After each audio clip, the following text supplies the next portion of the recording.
आज मैं आपको पढ़ाऊंगा साइलेंट ई। तो चलिए शुरुआत करता हूं। तो यहाँ पर देखिए इसके कुछ रूल्स हैं और कुछ शब्द हैं और प्रोनाउंसिएशन क्या है इसका और इसकी वर्ड मीनिंग क्या होती है।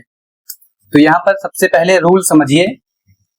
यहाँ पर लिखा हुआ है जब किसी वर्ड का pattern consonant plus vowel plus consonant plus E हो तो बीच का वॉवेल अपना लॉन्ग साउंड देता है और लास्ट का ई साइलेंट हो जाता है। जैसे उदाहरण के माध्यम से समझिए। यहाँ पर स्पेलिंग है BITE और इसे पढ़ेंगे बाइट। इसकी हिंदी होती है काटना।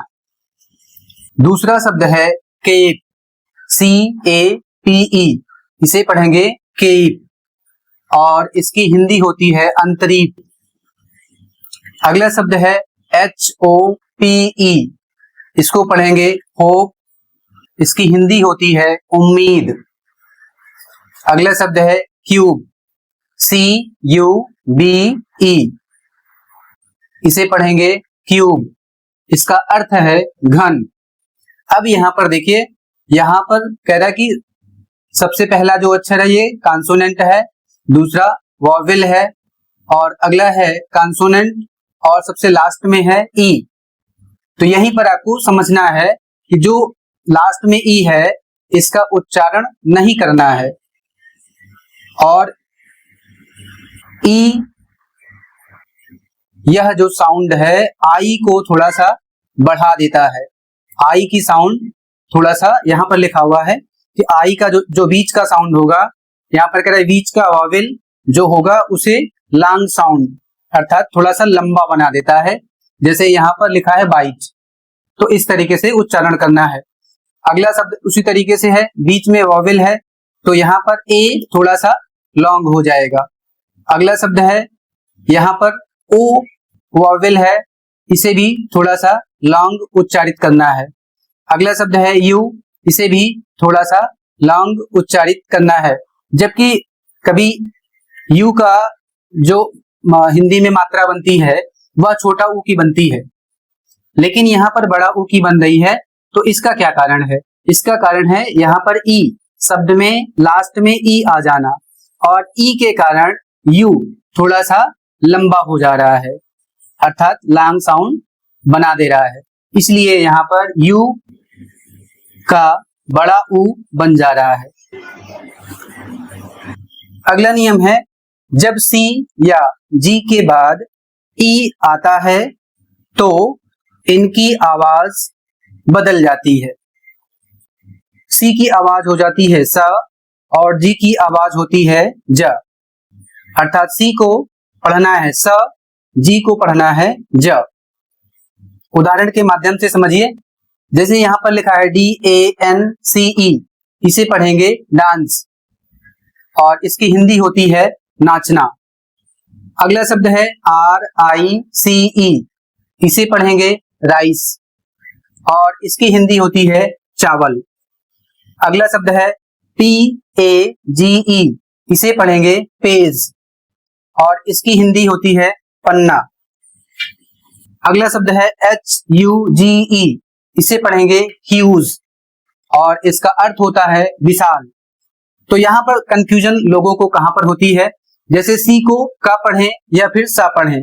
तो यदि आप इस नियम को याद रखते हैं तो आसानी से समझ पाएंगे सी को सा पढ़ना है या फिर का पढ़ना है। और इसमें एक शब्द है, जैसे यहाँ पर जी लिखा हुआ है, जी का जो मूल स्पेलिंग होती है देवनागरी में वह होती है गा, लेकिन यहाँ पर जी को ज पढ़ा जा रहा है। तो इसका क्या कारण है? इसका कारण यही है कि लास्ट में ई आ रहा है। एक कारण और है कि जी जब दो वॉवेल्स के बीच में आते हैं तो अक्सर ज पढ़ा जाता है। ये मैं उच्चारण वाले वीडियो में आपको बता दूंगा कि किसमें क्या पढ़ना है, सी को का पढ़ना है, सा पढ़ना है, जी को जा पढ़ना है, या और भी बहुत सारे ऐसे अक्षर हैं जिसका उच्चारण समझ में नहीं आता है कि इसको क्या पढ़ें। जैसे कहीं कहीं पर टी को स पढ़ा जाता है, उसका कारण क्या होता है? तो उसका कारण कुछ ऐसे नियम हैं जिसके कारण सबका अलग अलग उच्चारण होता है। तो यहां पर देखिए अगला जो नियम है, इसमें लिखा है कई वर्ड के अंत में, कई ऐसे शब्द हैं जिसके अंत में THE द आता है, यहां भी ई साइलेंट होता है, लेकिन यह TH को वाइज्ड बनाता है, अर्थात थोड़ा सा जोर से बोलना रहता है। यहां पर शब्द के माध्यम से समझिए, स्पेलिंग है BREATHE, इसे पढ़ेंगे ब्रीद। बहुत सारे लोग इसको ब्रीथ या ब्रीदे या इस तरीके से तमाम इसका उच्चारण करते हैं। ब्रीद का अर्थ है सांस लेना।